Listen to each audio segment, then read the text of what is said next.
پیر سید میر حسین شاہ صاحب بخاری چشتی نظامی مقدس اللہ علی، اللہ آپ کا سایہ قائم و دائم فرمائے، آپ کے بیٹے اور آپ ساری ان کی ٹیم جو ہے سب کے لیے دل سے دعا نکلی ہے جب میں نے یہ خوبصورت سینٹر دیکھا، اور اتنے قلیل عرصے میں آپ نے قرض حسنہ بھی شاہ صاحب فرما رہے تھے اتار دیا۔ میں چونکہ یوکے سے آیا ہوں اور تعارفی گفتگو بھی ہو جائے، یہ بھی دینی بات ہے، تقریر کا حصہ ہی ہے، چونکہ دین کا کام ہے، اور ہم پاکستان سے چلے اور پھر یوکے الحمدللہ اس وقت الجنت انسٹیٹیوٹ اسٹیبلش کیا، اور الحمدللہ ہماری بھی 3 سال ہی عمر ہے اس ادارے کی، تو الحمدللہ اس وقت 1.2 ملین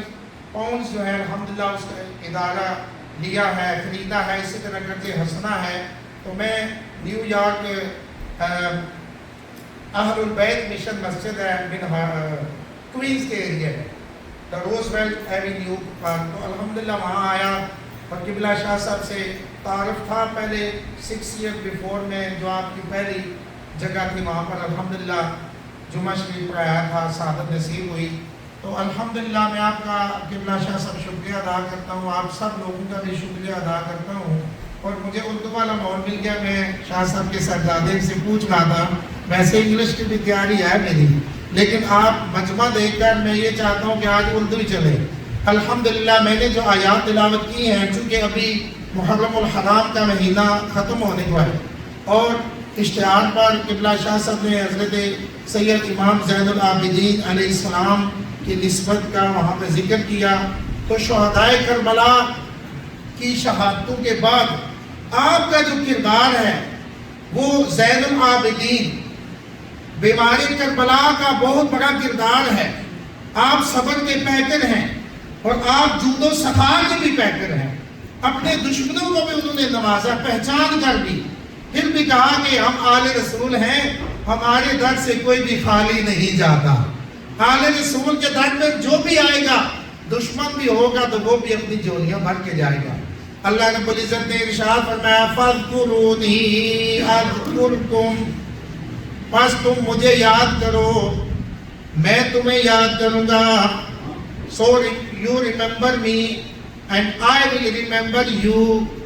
تم مجھے یاد کرو، میرا ذکر کرو، میں تمہارا ذکر کروں گا۔ یا اللہ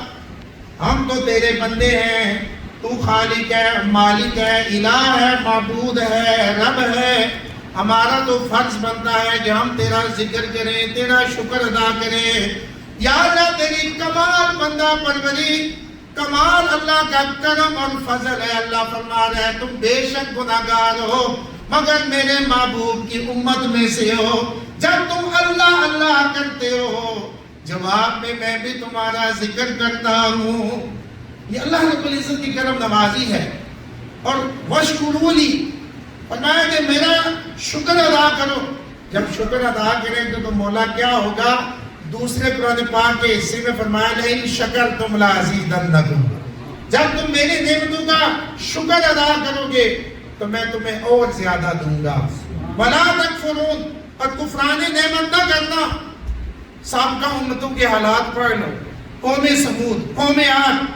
اور نمرود، حامان، قارون، شداد، ان کا انجام دیکھ لو کہ انہوں نے اللہ کے پیغمبروں کے ساتھ کیا کیا، ظلم، بربریت اور کفر کیا، ناشکری کی۔ قوم سبا نے جب ناشکری کی اللہ نے نعمت کو چھین دیا۔ تو فرمایا کہ شکر ادا کرتے رہنا، وَلَا تَكْفُرُونَ، کفران نعمت نہ کرنا۔ اور آگے فرمایا یا ایھا الذین آمنوا استعینوا بالصبر والصلاۃ، اے میرے محبوب پر ایمان لانے والوں، کلمہ پڑھنے والوں، حضور کی امت، استعانت مدد طلب کرو، کس کے ذریعے سے؟ بالصبر، صبر کے ذریعے سے، اور نماز کے ذریعے سے۔ صبر اور نماز ان کی بڑی تفصیلات ہیں، چونکہ وقت کم ہے میں تیزی کے ساتھ آگے بڑھتا ہوں۔ اللہ پاک نے ارشاد فرمایا جب تم صبر کرو گے، نماز کو قائم کرو گے، انعام کیا ملے گا؟ اللہ نے فرمایا ان اللہ مع الصابرین، بے شک اللہ صبر کرنے والوں کے ساتھ ہے، ان کو ایک خاص معیت ملے گی۔ قرب ملے گا، اللہ انہیں اپنے قریب کرے گا، چونکہ نماز جو ہے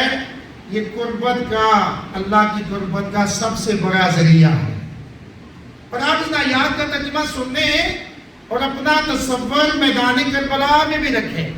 کہ یہ جتنی بھی آیات میں ان کی ترجمہ بیان کر رہا ہوں یا تفسیر مختصر اپنے علم کے مطابق بیان کر رہا ہوں،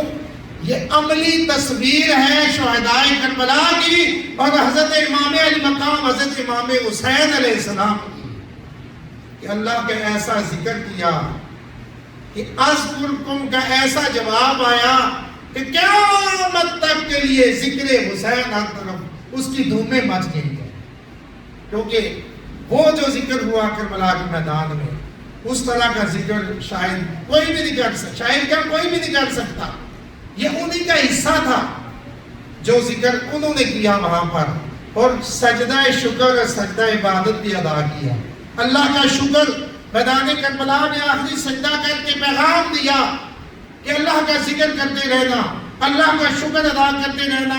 سجدہ شکر ادا کیا، نماز نہیں چھوڑی، اتنے مشکل وقت میں بھی نماز کو نہیں چھوڑا، صبر کا دامن بھی نہیں چھوڑا۔ اور اس لیے اللہ نے فرمایا کہ اے میرے محبوب کے نواسے، میں آپ کے ساتھ ہوں، اللہ آپ کے ساتھ ہے، آپ کی شانوں کو بلند کرے گا۔ اور فرمایا کہ وَلَا تَقُولُوا لِمَن يُقْتَلُ فِي سَبِيلِ اللَّهِ أَمْوَاتٌ، جو لوگ اللہ کے راستے میں مارے جائے، قتل کیے جائیں، شہید کر دیے جائیں، فرمایا کہ ان کو مردہ مت کہنا، مردہ مت کہنا، یہ ان کا بہت بڑا اعزاز ہے، بہت بڑا آنر ہے کہ ان کی حادثاتی موت نہیں ہوئی، بستر پر موت نہیں آئی، بلکہ میدان جہاد میں آئی ہے، اللہ کے راستے میں ان کی جان چلی گئی۔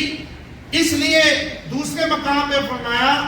کہ وَلَا تَحْسَبَنَّ الَّذِينَ قُتِلُوا فِي سَبِيلِ اللَّهِ أَمْوَاتًا، فرمایا کہ یہاں تو فرمایا نا مت کہو، مت کہنا، انسان سوچتا پہلے ہے، کہتا بعد میں ہے۔ اللہ رب العالمین نے کہنے سے پہلے سوچ پر بھی پابندی لگا دی کہ سوچنا بھی نہ کہ اللہ کے راستے میں مارے جانے والے مردہ ہیں، بل احیاء ولکن لا تشعرون، بلکہ وہ زندہ ہیں، they are alive، زندہ ہیں، مردہ نہیں ہے، اور ایسے زندہ ہیں، اتنی پاکیزہ ان کو زندگی ملی ہے کہ اس زندگی کا تم شعور ہی نہیں رکھتے، سوچ بھی نہیں سکتے کہ تم اپنی زندگی پر نہ قیاس کرنا ہماری طرح۔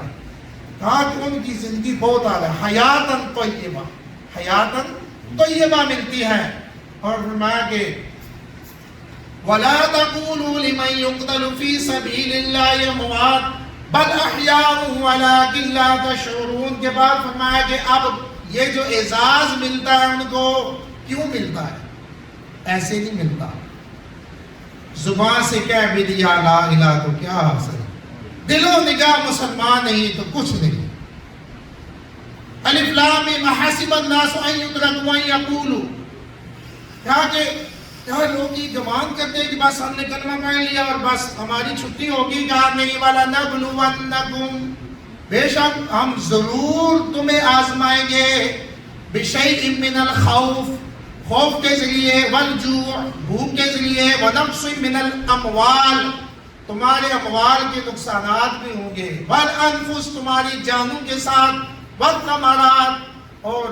پھل فروٹ، اور اس دوسرے معنی میں ہے کہ جو بندے کی اولاد ہوتی ہے یہ اس کا پھل ہوتا ہے، اس کے ذریعے سے بھی۔ اب اس لسٹ میں دیکھیں حضرت امام علی مقام میں تمام امتحانات کامل اور اکمل طریقے سے پاس کر دی، اور بھی جتنی بھی لسٹ آئی ہے، آپ مسافر بھی ہیں، آپ غازی بھی ہیں، آپ نے گھر بار چھوڑ دیا، مہاجر بھی ہیں، مسافر مہاجر سب کو چھوڑ دیا، اللہ کے راستے میں قربان کر دیا،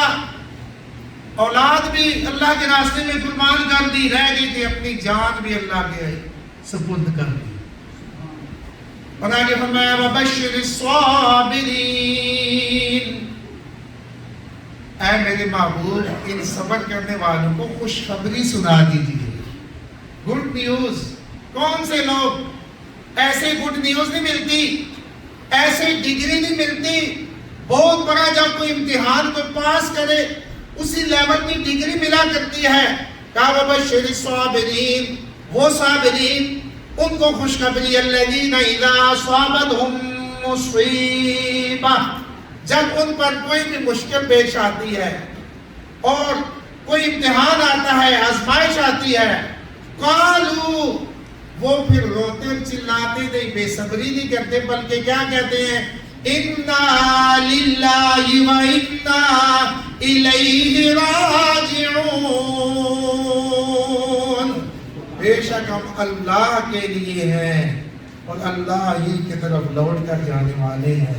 اولئک علیہم صلوات من ربہم ورحمہ، یہی وہ لوگ ہیں اللہ کی طرف سے جن پر صلوات ہے، اللہ کی رحمتوں کا نزول ہوتا ہے۔ وَأُولَئِكَ هُمُ الْمُهْتَدُونَ، یہی لوگ ہیں ہدایت یافتہ،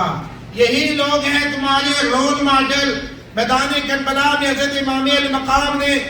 آخری میسج جو دیا وہ کیا تھا؟ وہ اللہ کا کلام قرآن پاک ہے اور نماز ہے۔ آپ نے دیکھے کہ جب شہادت کا وقت آیا تو اس وقت جو روایت ہوتی ہے کہ آپ اپنی آخری خواہش بتا دیں، تو آپ نے کیا فرمایا تھا کہ میں یہ چاہتا ہوں کہ جب میں سجدے میں چلا جاؤں، چونکہ سجدہ نماز میں سب سے اعلیٰ رکن ہے، قیام بھی ہے، رکوع بھی ہے، لیکن سجدہ جو ہے اس میں سارے اعضاء آپ کے زمین پر لگتے ہیں اور عاجزی انکساری کی انتہا ہو جاتی ہے۔ اس لیے جب حالت سجدہ میں امام علی مقام اس سجدے کے ساتھ کنیکٹ کریں جو حضور نے فرمایا ہے، اس سجدے کا یہاں پر پاس کیا اور کہا کہ حالت سجدہ، کیوں کہ قیامت والے دن جس حالت میں یہاں سے دنیا سے بندہ جائے گا اسی حالت میں اٹھایا جائے گا۔ قیامت والے دن ہر بندہ اپنی اپنی حالت کے ساتھ امام علی مقام سجدے سے سر اٹھائیں گے، حالت سجدہ، اور پھر شہادت کے بعد سر نیزے پہ ہے اور قرآن کی تلاوت جاری ہے، قرآن پاک کی تلاوت اور نماز۔ اللہ پاک ہم سب کو ان آیات پر عمل کرنے کی توفیق عطا فرمائے، اور اس کی عملی جب تصویر دیکھنی ہو تو شہدائے کربلا کا واقعہ پڑھ لیں۔ اللہ پاک آپ سب کا اور میرا حامی ناصر ہو۔ شاہ صاحب بہت شکریہ، آپ نے موقع فراہم کیا، اللہ پاک آپ کو اجر عظیم عطا فرمائے، جزاک اللہ۔